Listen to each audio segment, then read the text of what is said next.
Hello friends, welcome back to my YouTube channel. আজিৰ মই এই ভিডিঅ'টোত ক্লাছ 11ৰ এখন চিঠি নামৰ অসমীয়া যোনটো কবিতা আছে তাৰ মূল ভাৱটো লৈ আহিছোঁ। কবি হেম বৰুৱাৰ এখন চিঠি কবিতাটো এটা অতি মৰ্মস্পৰ্শী কবিতা।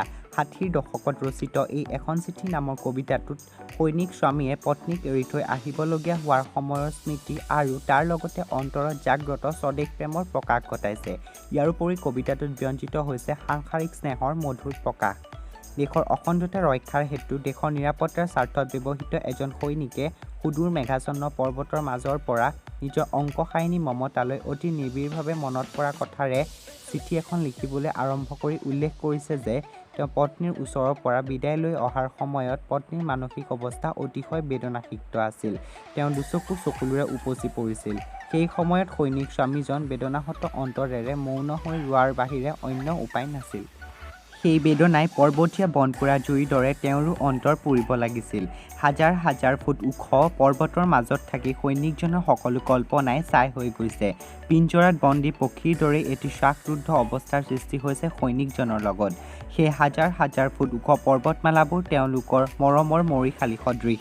তাত দেশৰ বাবে প্ৰাণ আহুতি যোৱা সৈনিকৰ তেজৰ চেকুৰা জিলিকি থাকে আৰু কল্পনা ছাই হৈ যোৱা সেই পৰ্বতবোৰত প্ৰতিধ্বনিত হয় সৈনিকসকলৰ মনৰ ক্ষোভ আৰু অন্তৰৰ জুইশিখা। যিদৰে একোখন মহাকাব্যত সমকালীন সমাজৰ বিভিন্ন দিশসমূহ যেনে ৰাজনৈতিক, অৰ্থনৈতিক, সামাজিক, সামৰিক উত্থান পতন আদিৰ কথা লিপিবদ্ধ থাকে, ঠিক তেনেদৰে যুদ্ধক্ষেত্ৰতো সৈনিকৰ জয় পৰাজয়, বীৰত্ব বন্দিত্ব, হতাহত তেজোদীপ্ত জীৱনৰ অনেক কাহিনী সন্নিৱিষ্ট থাকে। সেইকাৰণে কবিয়ে যুদ্ধক্ষেত্ৰ একোখনকো মহাকাব্য বুলি অভিহিত কৰিছে, কিয়নো সেই যুদ্ধভূমিত শত্ৰু সৈন্যৰ লগত অনেকবাৰ যুদ্ধ বিগ্ৰহ হৈছে, কতজন সৈনিকৰ মৃত্যু হৈছে, কতজনৰ অসীম সাহস আৰু বীৰত্ব প্ৰকাশ পাইছে। এই ঠাইৰ এইসমূহ গৌৰৱ উজ্জ্বল বীৰত্বব্যঞ্জক কাহিনীৰ লিখিত ইতিহাস নাই যদিও পৰ্বতৰ মৌন ভাষাই সেই তেজৰ বুৰঞ্জী লিখি ৰাখিছে। সেই পৰ্বতৰ পৰাই শুনা যায় শত্ৰুৰ কামানৰ গৰ্জন আৰু দেখা যায় মাথো ধোঁৱা আৰু ধোঁৱা। সৈনিকজনে মৃত্যুক দেৱতাৰ আশীৰ্বাদ পুষ্ট পাৰিজাত ফুল তথা অবিনশ্বৰ আত্মাৰ লগত তুলনা কৰিছে।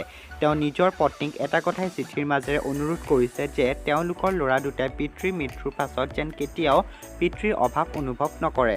তেওঁ ল'ৰা দুটিক বুজনি দিব কৈছে যে যদি এজনৰ মৃত্যুৱে আন 10জনৰ জীৱন দান দিয়ে তেন্তে সেই মৃত্যু আত্মাৰ দৰে অবিনশ্বৰ। বহুত কথা লিখাৰ ইচ্ছা আছিল যদিও সৈনিক জীৱনত দীঘলীয়া চিঠি লিখাৰ আজৰিয়েই নাই।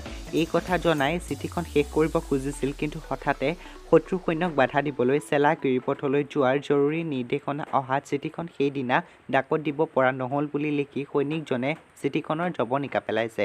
লগে লগে কবিতাটোত সৈনিক জীৱনৰ কঠোৰ অনুশাসন আৰু দেশৰ প্ৰতি থকা কৰ্তব্যৰ কথাও সুন্দৰকৈ প্ৰকাশ পাইছে। এয়াই আছিল হেম বৰুৱাৰ এখন চিঠি নামৰ কবিতাটিৰ মূল ভাৱ। যদি ভিডিঅ'টো চাই ভাল লাগিলে তেন্তে প্লিজ লাইক শ্বেয়াৰ কৰি দিব।